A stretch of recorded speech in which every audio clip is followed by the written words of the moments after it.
युवा दिवस पर स्वामी विवेकानंद जी और एक वेश्या की कहानी इस प्रकार है।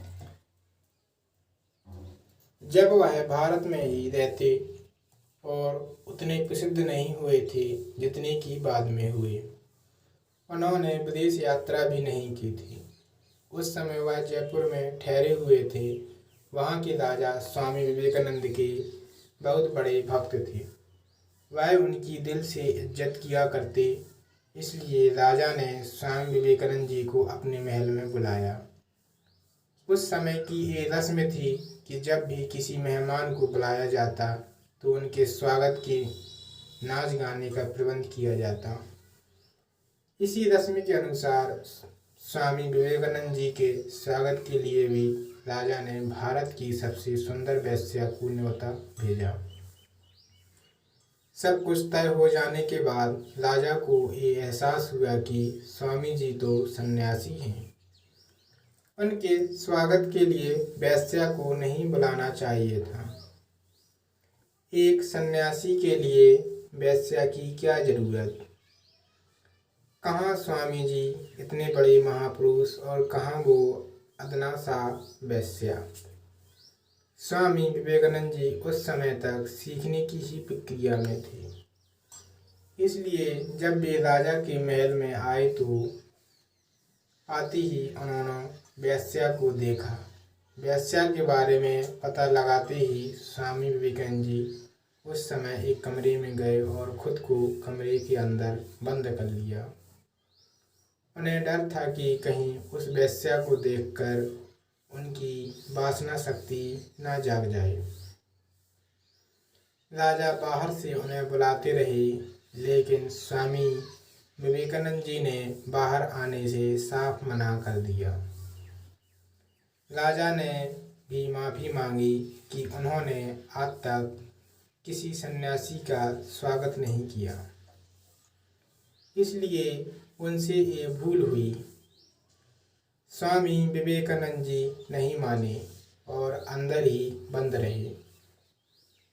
राजा निरंतर स्वामी जी को मनाने का प्रयास कर रहे थे। इसका कारण थी वो वेश्या। वह वेश्या भारत की सबसे सुंदर और प्रसिद्ध वेश्या थी। अगर उसे वापस भेजा जाता तो ये उसकी अपमान होता। राजा बुरी तरह फंस चुके थे। उन्हें समझ नहीं आ रहा था कि वह इस स्थिति में क्या करे, कैसे निजात पाए इस समस्या से।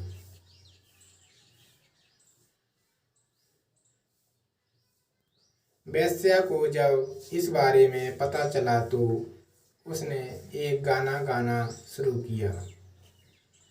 उस गाने में उस वेश्या ने कहा कि उसे पता है कि वो उनके लायक नहीं है, लेकिन वो तो थोड़ी दया दिखा सकते हैं। वो तो सड़क की धूल भर है, पर उनके लिए वो निर्दयी क्यों हैं? वो तो अज्ञानी हैं, पापी है, लेकिन स्वामी जी तो ज्ञानी हैं। उन्हें एक वेश्या से कैसा डर? इतना सुनने भर की ही देर थी, स्वामी विवेकानंद जी को इस बात का आभास हुआ कि वो डर क्यों रहे हैं। एक वेश्या से उन्हें किस बात का डर है? ऐसे तो छोटे बच्चे डरा करते हैं। उनकी समझ में अब तक आ गया था कि वह डर उनके जीवन में नहीं बल्कि मन में था। उन्हें पता लग गया था कि उन्हें उस वेश्या के प्रति होने वाले आकर्षण को अपने मन से निकालने से ही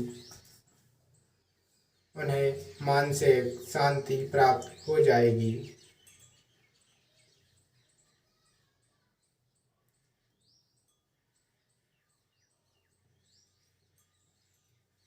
ये ज्ञान प्राप्त करने के बाद उन्होंने दरवाज़ा खोला और उस वेश्या के पास जाकर उससे कहा कि अब तक जो उनके मन में डर था वह उनके मन में बसी वासना का डर था,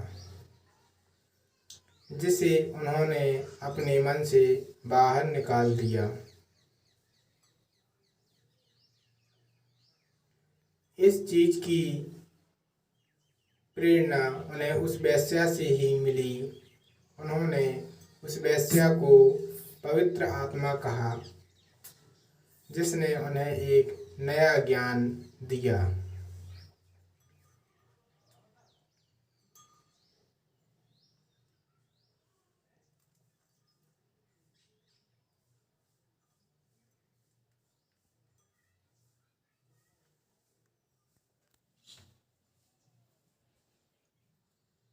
इस ज्ञान की प्राप्ति के बाद स्वामी विवेकानंद जी ने आध्यात्मिकता की एक नई ऊंचाई प्राप्त की, जिससे वह संपूर्ण विश्व में प्रसिद्ध हो गए।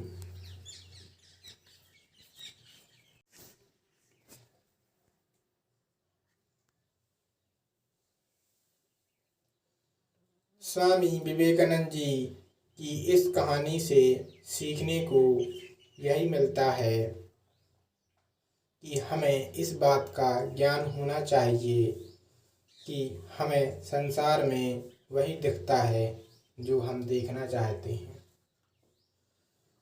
खुद पर नियंत्रण न कर हम बाहरी वस्तुओं को दोष देते रहते हैं। अपनी इंद्रियों पर नियंत्रण पाकर हम भी जीवन की उन ऊंचाइयों पर पहुंच सकते हैं जिसको सब नामुमकिन मानते हैं।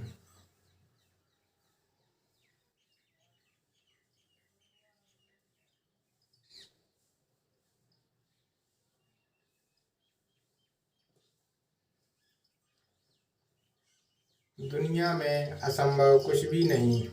अगर इंसान कुछ करने की ठान ले तो उसे दुनिया की कोई ताकत नहीं रोक सकती।